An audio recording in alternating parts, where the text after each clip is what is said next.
Welcome and thank you for joining us for another one of our iSH podcasts that presents the amazing capability that we have here in Cumbria. Today we are with React Engineering, a specialist nuclear consultancy that operate in engineering and project management in West Cumbria. And we're in their brand new offices today in their new premises in Cleator Moor. And we have Kayleigh Daniels, who is Head of Development with us today. Welcome, Kayleigh. Thank you. Great to see you. And isn't it exciting to be in your new offices today? It is, yeah. It's still all very new and we're still finding out all the quirks of the building, but it's really quite magical to be part of something so historic as well. So tell me about the premises. Why did you move here? Why did you choose to renovate a building? Yeah, so I think we needed to move because we were we are growing as a business, so we're not just growing in size, but in what we wanted to achieve as well. So we felt like we needed a premises that matched that ambition. Then this obviously site's been here since Victorian times. It was a flax works, and then it was the Kangle factory, internationally making berries and all sorts of things. But then it had fell into disrepair, so it was a historic landmark, not listed, but really should have been for local heritage. And then a private company was there, Market Generate. They were looking at, could we do something really ambitious with the building? So it was led by Mark, and he worked in partnership with the University of Manchester. So it was like, how can you renovate a building, maintain its sort of, the heart of it and the culture of it, but do it in a way that was green and do it in a way that was environmentally friendly. And it felt like that sort of matched our ethos as a business. It's like protecting the things that are really important, but doing it in a way that works for today.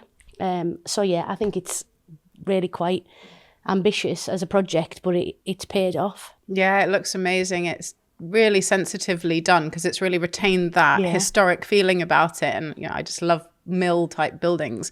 They've got so much character, but it's also got that sort of modern interior feel, which is fantastic. So tell me a little bit about React Engineering. What is the breadth and depth of what you do? Yeah, so we're really well known for that decommissioning speciality. We're probably one of the UK's leading independent decommissioning specialists. And we work right across the country, and we've done stuff internationally. What people tend to know us for is that very front end, so strategy space, whether that be for like government level and down into then the engineering projects. But then we also get involved in the full life cycle of these projects. So from the front end, trying to work out what the problem is there a pragmatic way of getting to the right answer, right through to helping design it, partnering with people to get the full multidisciplinary approach, and then into implementation and getting things done on site. So yeah, and we consider you as a core member of the Cumbria robotics cluster. How do you bring robotics into your projects? It's a really good question, I think, because I wouldn't say that we're a robotics company. We tend to get involved if there's a problem that's not easily solved, they can't quite see the way through it, there's a bit of complexity in there, that's where we're at our best. So the solution to some of the problems may be robotics, the solutions may not be. But it's a case of, if you have that understanding of what is the problem you're trying to solve, what are the key risks, what's the uncertainty that's driving the complexity, robotics gives you another tool in the toolbox. Yeah, absolutely. But you're obviously part of the Resolve consortium as well, where I think you and then a couple of kind of more robotics companies then come together, don't you? So tell me about the Resolve consortium. You're a board member of the consortium, aren't you? Can you tell me a little bit about it? So that's for independent Cumbrian SMEs, all with distinct cultures, distinct ways of operating. And I think right from the first conversations about coming together, it felt like we could access more if we came together. I think that's a big thing that I'm personally about, but also React. There's such a lot out there to get at. It's really hard to get at it if you're a small company. So you have to think sort of proactively and differently about, okay, the landscape's changed, or okay, this is now going to be different to what we thought it was going to be. not sit back and say, well, actually, that closes that door for us. Well, how can we open it again? So Resolve was really very specifically around how can we open more doors for the 4 companies, do more in Cumbria together. All of us are based in Cumbria. All of us employ people locally. So every pound spent with us is a pound that's actually delivering right back into those communities. But also it gives us access to more exciting projects and things to do. So, yeah, that came about really. Another thing that was really important was to try and protect the individual characteristics. So how could we bring that together without sort of chopping the edges off everybody's strengths? So making everything beige and bland and losing those things that made the 4 companies agile and distinct. So yeah, it's not easy doing that. It's not easy bringing companies together and say, let's try and keep the things that make us special. Let's not try and homogenise, which makes for fun board meetings. But everybody's got the same goals, so I think that makes it easier. Speaking of fun board meetings, I've seen you on occasion operate with some of those consortium members, and we should probably say that the consortium is made up of React, Core, Nuclear Solutions, Forth Engineering, and Comms. Yeah. So how do you corral some of those big personalities, shall we say, that lead some of those companies? Yeah, so, thinking about that a lot. I mean, I'm from Cleator Moor 1, so I think you're brought up around big personalities. My friends are big personalities. My family, we tend to look like we're arguing when we're just having a conversation. So it's been like that, probably just used to dealing with bigger personalities, accepting that everybody's a human. So yeah, they'll say stuff that you'll disagree with, and then they'll say stuff that you'll agree with, and being able to hold the conflict. And then the other thing is probably I will be moved, to be fair. I will be moved if new information's presented and I think, oh, actually, that's better, or that's a better way of doing it. I will move. Lots of people probably don't see that as often, because the other side is, I won't move unless somebody can present new information. It's not just, oh, it's their turn, or it's like, that's nice to have. No, we've got to keep sharp and we've got to keep focused on what we're trying to achieve. If I feel like we're going off that, I'll bring it right back in. But it's not even like it's a joint leadership thing, it does feel like. So, yeah, I think if you can hold the space for conflict and still get on afterwards, if you can basically stay laser focused. I mean, I have had to resort to taking everyone to the pub as well once. One of the meetings that we had, there was a big group. I would say there was maybe like 15 in the room. I'd forgot to feed everyone at dinner time as well, so everyone will hear the story. People were hungry, were all they? Raging. And then I was just like, look, if everyone's going to fall out, why don't we just go to the pub? So we were on Cleator Moor then, so we went to Moffat's. All of us went over to Moffat's. It was like a Thursday or some like random weekday. Just had a few drinks, probably argued a bit more, but in a different environment. A lot of cars were left in Cleator Moor that night and then went off back, and it just kind of took the heat out of it. So it's that willing to sort of be flexible to say, well, this isn't working. Let's actually get to what's underneath. Just tell me what you really think, not what you're trying to tell me what I want to hear. So, yeah, I think if you're brave enough to get people to open up, do that by opening up yourself, then everyone's just the same underneath, aren't they? Speaking of Cleator Moor, and obviously you having renovated this particular building, it's also part of where that Cleator Moor development that's taking place around the town deal and the levelling up funding that was brought through by Cumberland Council. And obviously what is currently the Leconfield industrial site is going to be the iSH Enterprise Campus once it is developed over the next couple of years, which is really exciting. And we're going to be running a consultation to engage with potential tenants. So hopefully bringing more of those innovative companies to that iSH Enterprise Campus. I understand you were part of that town deal board. So what was that like, and why do you personally want to be involved with some of those developments? Yeah, that's also a really good question.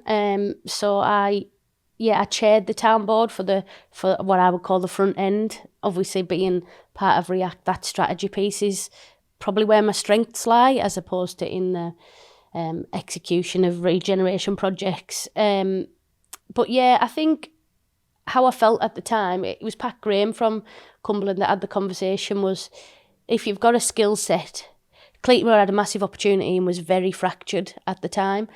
If you've got a skill set that could contribute to the town being better, you're better to bring it than not. But it wasn't really something I was seeking out. It was very stressful at the time. It was COVID was just hitting, so it was trying to get together a group of people that were already very fractured. There was 3 tiers of government.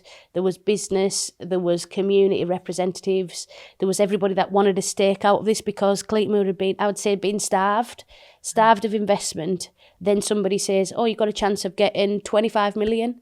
Oh, by the way, that 25 million might be match funded the same amount again. So you're really going for somewhere near £50 million in a community that's been starved of investment.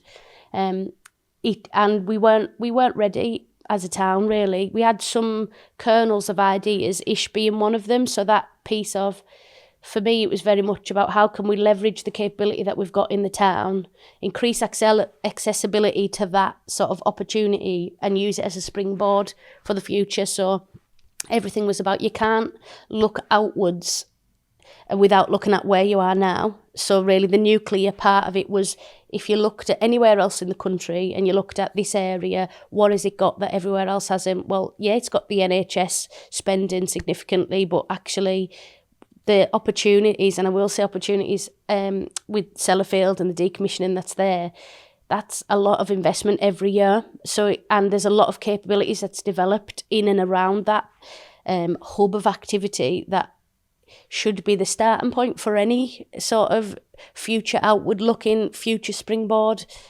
We're not going to suddenly become experts in something else overnight and then compete on a global scale. You've got to start from what you're already good at.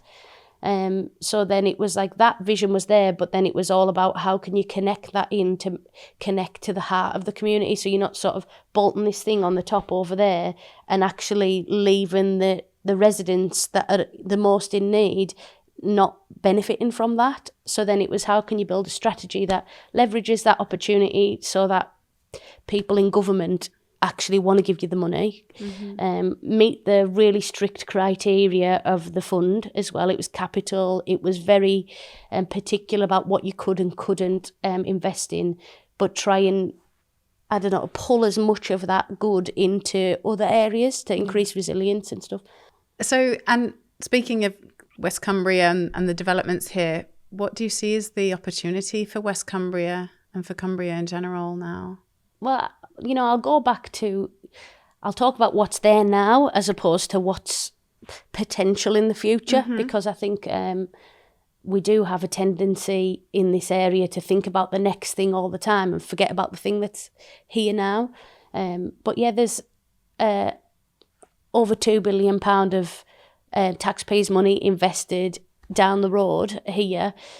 The nuclear decommissioning sector, yeah, at Sellafield is over £2.5 billion every year spent there. So that money is a significant, nationally significant investment. So for companies in and around that area, again, if we're agile, if we stay focused on the right things, there should be massive opportunity to make a difference. The projects are really interesting, they're complex, they're tricky, there's loads of interfaces. They are some of the most complicated in the world, definitely, 100%, because of what went on at that site is different to what went on at other sites. That in itself is a massive opportunity right now, today, every day. I think we get lost sometimes in seeing, well, oh, this is being cut here, or we're going to change the strategy here, or we have to wait for the next big thing. And it can be really hard for companies to actually sustain that market, if you will, because actually it's not as stable as it probably could be, certainly for companies of our size. I mean, I know the big frameworks, they're 15 years, so it allows people to hopefully invest for the future, but I think the opportunity's there and it's not going anywhere. These programs are still 100-year programs. And what about for REACT? Why does REACT operate in nuclear decommissioning specifically? And is it just the nuclear industry that you operate in? Well, I mean, when we are specialists in nuclear. We came out of nuclear over 30 years ago, and we've worked on all sorts of projects. So really sort of what I would call very nuclear, so maybe really high dose, really complex from that side, very complex but not that nuclear, so almost it might be the interfaces, it might be different engineering challenges that not really the nuclear element of it that's the problem. It might be spatial constraints, it might be civil engineering. So the broad range of projects within the nuclear environment is where we started from, and where we developed our capability. The reason why I think the decommissioning thing that we're known for is, and it doesn't have to be just nuclear, it's looking at the full life cycle of an asset. So whether that be an oil and gas rig or whether that be a nuclear facility, there's a lot of short-term thinking at times. I mean, I've been involved in projects myself where we've sort of pitched a scheme that would say for 9 million we could get this facility down. You'd open up the packet of land, you'd remove the asset care burden, and it'll be like, oh, sorry, no, we haven't got that funding available now. But actually, no, we're going to do a vent project because the vent needs updated. We're going to do a cladding project. We're going to do a new roof. We've got asbestos tiles to remove. Add those together, it'll be about 15 million. So we've just spent £15 million keeping a facility up that would have cost 9 to get down. But we had found funding for that, but we didn't for that. So it's that whole thing of thinking about the full life cycle of the asset. When everyone might be just looking at the next thing. I think it's part of our skill set. And it's that whole thing about there's lots of uncertainty in nuclear. There is uncertainty in other sectors as well, but it's that whole thing of, well, if you try and look too far forward, which too much uncertainty, everything looks really long and really complicated, really expensive. So if you start to look at, well, what's the next thing I can do that actually achieves a real outcome, it gets rid of a burden or it unlocks an asset, whatever it might be, and what can I learn in that period of time, you can then apply that learning to make the next bit faster. So every time you're sort of bringing in your uncertainty from the end date, you're bringing down the cost and you're making real progress. So structuring programs to sort of bring the schedule in, accelerate the schedule, bring the costs down and achieve things if the funding does get moved around. That lends itself well to getting rid of stuff as opposed to building stuff. So not just nuclear, but I do think there is some, culture around getting rid of stuff rather than building stuff. But we do get involved with new build, ironically, because it's about thinking about the full life cycle. So actually when we've stopped using this or when we come to operate it, that might save you some money here when you're building it, but your operators are going to cost you twice as much if you're going to operate it like that. Or that might be good for operations, but when you come to decommission that, you're going to have a terrible time. So it's that starting at the back, working your way forward and putting that into the process as early as possible means that it is applicable in all sectors because assets have full life cycles. I guess that says not just decommissioning, not just nuclear, but there's some ways of thinking, I think, that makes it really unique, how we approach things. But we work in defence and we work in nuclear and we've worked with submarines and things like that, so not just one sector.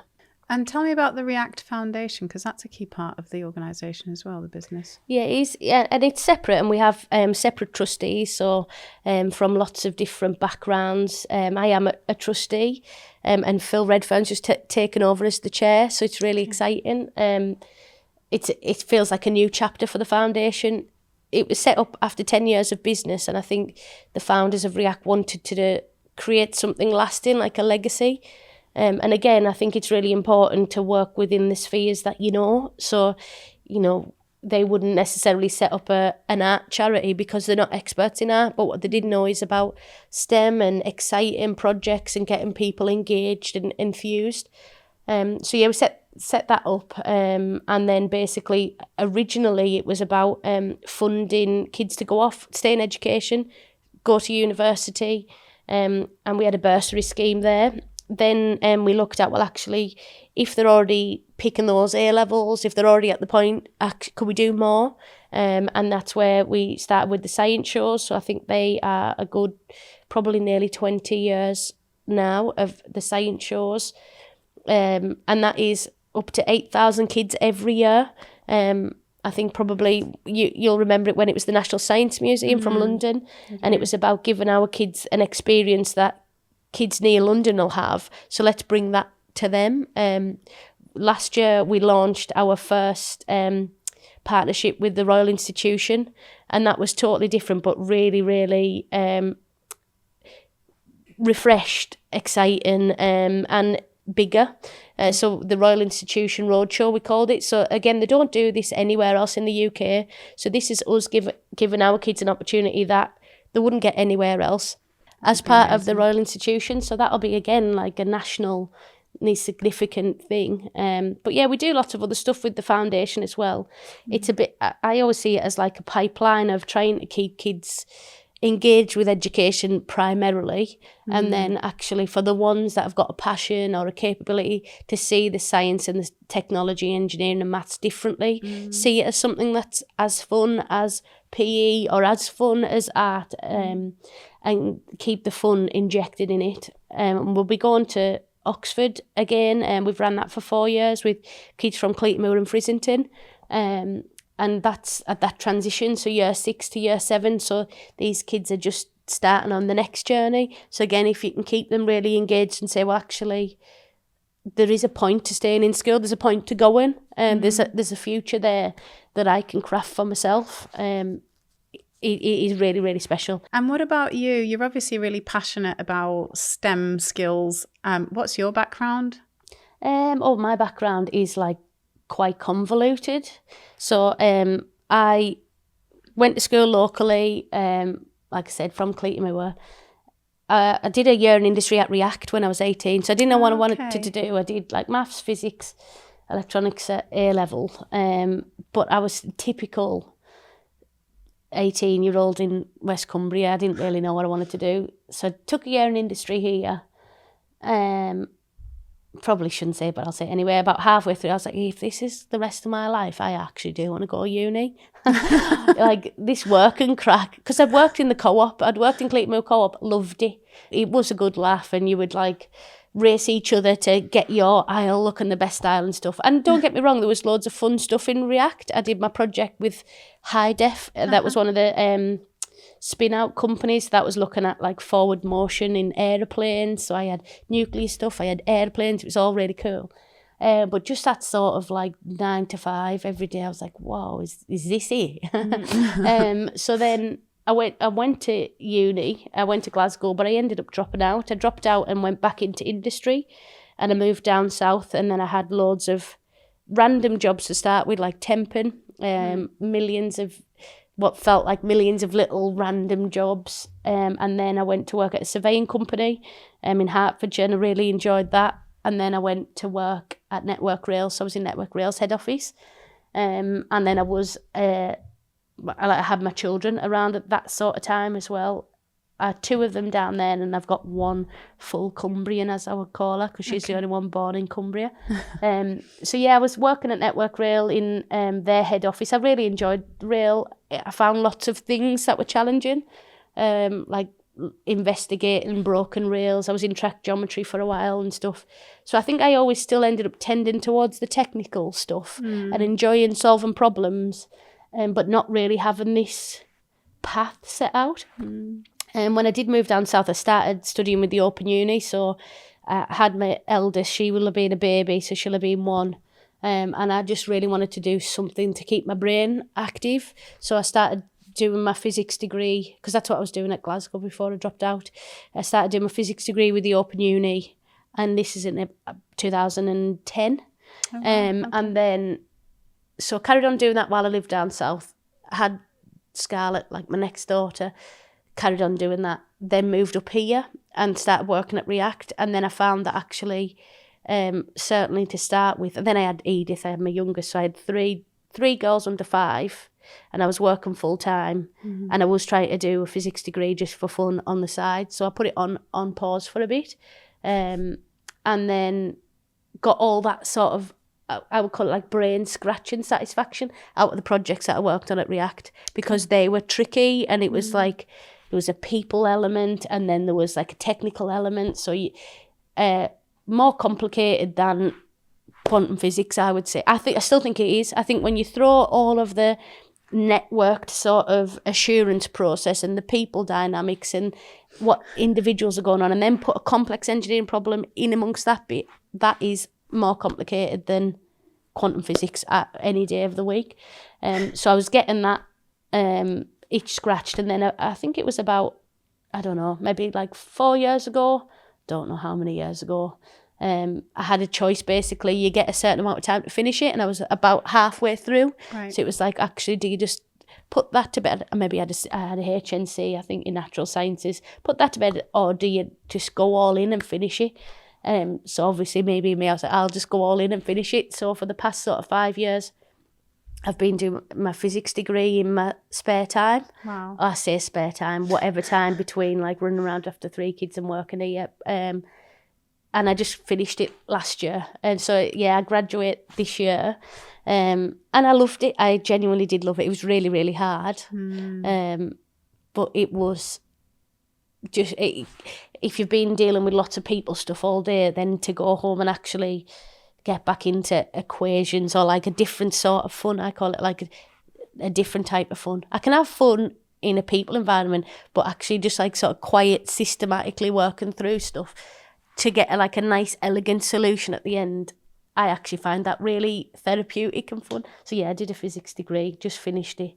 Wow, congratulations. Really chuffed with that, yeah. Probably, That's amazing. Yeah, a lot of the stuff that I've always done has been quite outward. So, you know, I've been a school governor for over 10 years. I'm chair of governors. I chaired that Right. The town various board, yeah. panels and stuff. And I'm a trustee at 2 charities as well. So it's always felt like, what can I give out to make everything else better? What can I contribute to society? This felt like it did feel like it was for me, and I felt really proud. And it's a long story, and I always say to people, like, we put all this pressure on 16-year-olds and 18-year-olds to have the answer. I'm like, I won't say my age, but I'm like, I'm getting on a bit, and I've only got it now, and I've got this far without it because it's actually not the most important thing in the world. Can you think? Can you work hard? Can you apply yourself to different situations? Those are the things that, do you care? I think fundamentally, do you care? Do you care about people, and do you care about outcomes? Can you put yourself second? If you can put yourself second, if you care, if you're focused, if you're willing to adapt and you're willing to work hard, then that's actually the recipe for getting on in a career, if that's what's important to you, not any bits of paper. Brilliant. And so going back to React, what's the ambition for React? Where do you see it going? Where does it want to go as a business? Yeah, so I think it does feel like a really pivotal time for the company.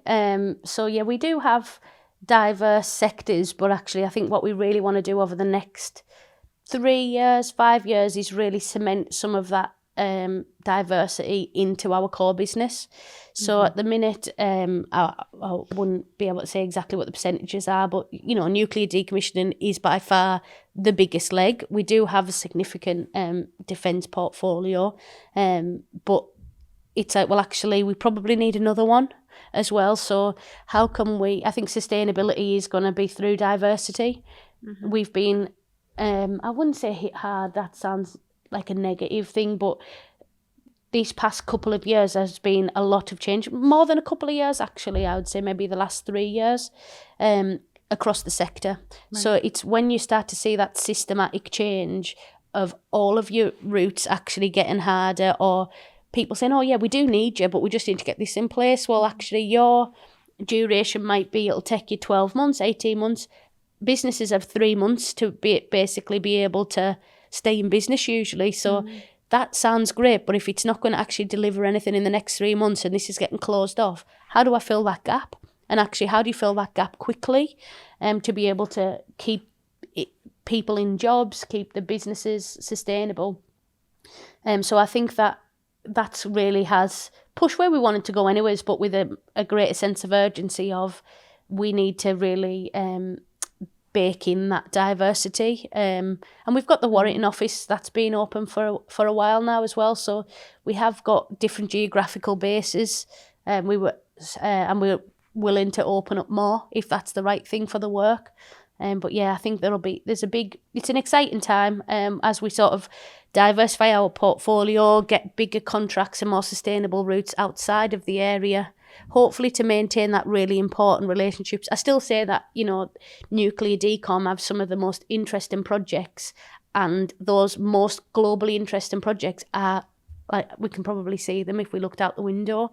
Really exciting. Looking forward to seeing this amazing business grow and see where you go. Thank you so much for your time. Really appreciate it. Thank you.